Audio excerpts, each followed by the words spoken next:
and this is going to be 10 things you did Shut up, not Corbin. know about the Tower of Terror. Ow!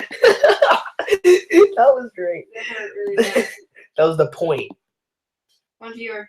Yay, you're watching. It's time to take a look at a Disneyland haunted house ride. I don't make the rules, kids. I just read them in a pseudo-posh and pretentious voice. You're welcome. Shut up. I thought you left. Shut up. I'm making a video. I'm trying to watch this, and I'm recording it at the same time. Isn't that pirating? Not really, because What culture? It's springtime, and you know. technically, I can copyright you for that, because I made that. What that means, it's time to take a look at a Disneyland haunted house ride. I don't make the rules, kids. I just read them in a pseudo-posh and pretentious voice. You're welcome. To be fair, though, the Tower of Terror is one hell of an experience. It's been going for over 20 years and has appeared in many Mickeyvilles all over the world. The idea of the ride is that you're a guest at a hotel, but then lightning strikes and sends you into the 5th dimension. This takes place while you're in the elevator and causes you to drop some 13 stories screaming all the way, except when you get a brief pause for a photo and an unrivaled view of the rest of the park. So let's take a look at some little bits of trivia which make this attraction all the more attractive. Speaking of which, I'm Jules from WhatCulture.com, and this is 10 things you didn't know about the Tower of Terror. Number 10. The Twilight Zone. The full name of the ride, not that it's ever really used, is the Twilight Zone Tower of Terror. That's because it's inspired by the 50s TV series, with the idea being that this is a special episode of the show. In keeping with that, there are a lot of references to the show as you make your way through the hotel in order to take that ill-fated elevator trip. This even includes a narration by Rod Serling, who created the show, although it's taken from the show rather than originally recorded, with the show-specific stuff done by an impersonator. Number 9. A game of Mahjong. As you pass through the... Dude, stop the video. lobby, you'll notice that everything seems to be frozen in time, as if one day everything in the hotel just stopped. There's old newspapers, abandoned suitcases, uneaten pastries, and unfinished cocktails. There's also a game of Mahjong awaiting the player's return. The game is set up to look as though it's midway through, and Disney even hired 4 top Mahjong players to set up the board and start playing, and then to simply leave it unfinished. It's another small detail, but once again really goes towards creating the look and feel of the spooky, derelict hotel. Number 8. 199 feet high. The Tower of Terror is one of the most impressive and easily distinguishable sights in any Disney park. The structure in Orlando stands at a mighty 199 feet tall, which makes it the second tallest attraction in the resort. It was originally planned to be 200 feet, until they were informed that buildings of that size needed to have red warning lights on top for airplanes. Fearing that this would spoil the look of it, they decided on taking a foot off. Number 7. A unique ride. Disney parks are known for their use of groundbreaking technology, and this was indeed the case for the Tower of Terror when it opened back in 1994. Whereas most free-fall rides have an immovable vertical track, the tower has a unique system which allows the vehicles to move in and out of this. It's not the only bit of technological advancement they use during the ride, though. One of the first stops is on a hotel corridor, which is where the ghosts appear, and appears to be a full-length hotel corridor. But it's actually a forced perspective illusion, with the actual corridor being only 6 foot deep and 4 foot wide. Number 6. The floating penny trick. Now, on the ride, as you're being pulled down, there's actually a neat little trick you can pull. If you hold a penny or another small coin in your open palm, then as you plummet the 13 stories down, screaming like a baby who needs his nappy changed, the coin will rise from your hand.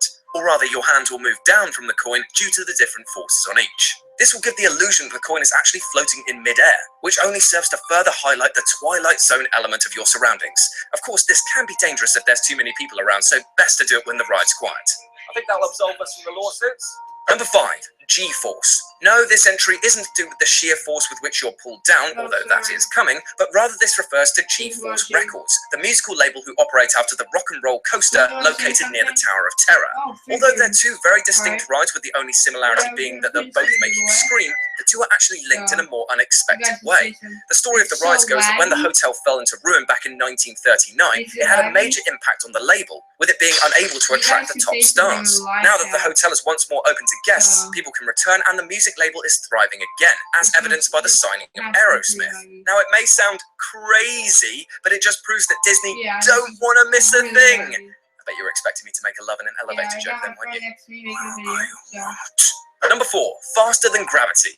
The drop to the ground is an alarmingly fast one, causing the rider to rise out of his or her seat, and that's very much the intention of the Imagineers. They wanted riders truly screaming and being moved up, so rather than just having it be a free-fall ride, the elevator is instead pulled down by an accelerated force. This means that you're going down faster than you would be if it were just left to gravity. The motors used to propel the elevators up and down produce a torque equivalent to 275 Corvettes, reaching the top speed, just over 30 miles an hour, in around 1.5 seconds. Number 3, Hidden Mickey. Now, amidst all the screaming, you might notice a small little ghost girl. And her toy would be very familiar. In fact, who am I kidding? Of course it is, it's Mickey Sodding Mouse. The Mickey Mouse doll she carries is an original 1930s version, likely to be one of the first ever made. It's in keeping with the theme of the ride and the lengths that they go to make it feel like it's part of the 1930s. Number 2, A Haunted Tower. The Tower of Terror is a pretty creepy ride. The clue is in the name, after all. And keeping in line with the theme of this ride, it's no surprise to find out that it's supposed to be haunted. There are actually 4 loading platforms to the ride: Alpha, Bravo, Charlie, Delta. And the story goes that one of the cast members working as a bellhop had a heart attack on platform D, dying there on the spot. This has caused reports of all manner of spoopy goings-on when the employees are doing their final checks after the park closes to the public. They include the lights going out, the music going on and off, and even a human-shaped figure appearing. This has gone on for so long and happens so frequently that cast members don't ride in Delta alone anymore. Number 1, Struck by Lightning. Part of the story of the ride is that it gets struck by lightning, and this is what causes you to be transported to the 5th dimension. It happens a couple of times on the ride, causing the lights to go out, and is part of the story for the family you meet later on. As we mentioned before, the ride is very, very high, and clearly nature sees this as being a big middle finger to it, so it attracts all sorts of electric fury. The lightning hasn't caused any damage so far, but it does make the facade seem even more part of the story. And that's our list. Got any other spooky experiences? Pause it. Oh, God, sorry about that.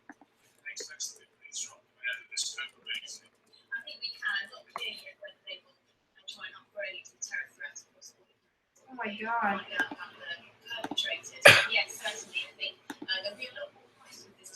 Where? It's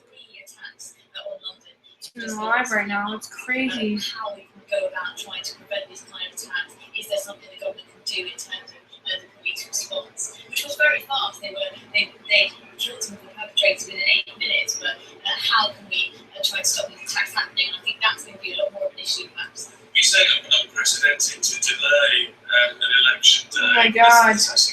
Why have you seen this? Yes, it might well be. I think that may be something that the Prime Minister considers at this COVID meeting this morning. Alright, well, I gotta go. Bye, Glenn. Have a good night. Would that really change to the organisation of all of that? And there's just so much to think about. And I certainly wouldn't rule out trying to do something on the day of the election. I think it would be very difficult, but and it's possible that will be done before. But Bye, Glenn. Just 5 days from now, Crap. a bit too soon. What? For now, thank you. Well, it's important to, as we try and get our heads around. Is that actually live? I mean, It's live. as ordinary members of society, and like all the politicians and the security services and the police officers and everybody else. That's crazy. Has to do, and that's where you might be able to do. This morning, we got news posted that for 24 hours of coming off duty. Shifts when all of this happened, so they've just had to stay on through the night. Oh, that's dedication for you if you ever wanted to see it in action. But let's try and put this into some sort of perspective for you and show you what we can of what happened last night. This is a video we received from a building which overlooked the sea.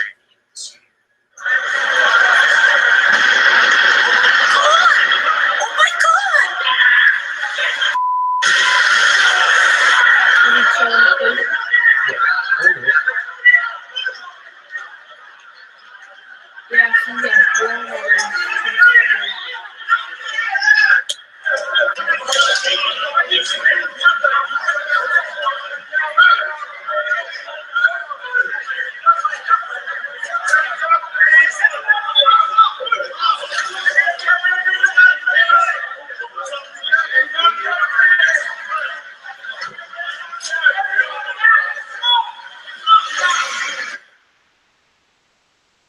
From What do they want? What do they really think they're gonna get out of this? They want terror. you've learned about a lot of comment and video from restaurants. This was an oyster and porterhouse where staff there saw these 2 men reportedly with knives, and again seeing these canisters around their waist. Diners were taken down to the cellar and then eventually evacuated by the police. Police order is we're going to pull those, we're going to get to a safe area. It's right out to the restaurant, right again, and we're going to follow those guys. Right out of the restaurant, right again, we're going to follow the guys. Just follow everyone. Is the police next to the left? Yes, yeah. They're here. Yeah, they're here. I know that. But next sound, I don't know. Next sound. Patrick's wore fake suits. Wait, stop. Keep moving as quick as you can. What's his name? I need to calm it down, please. Calm it down.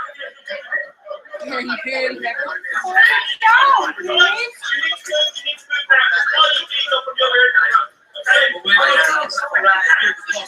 That's crazy.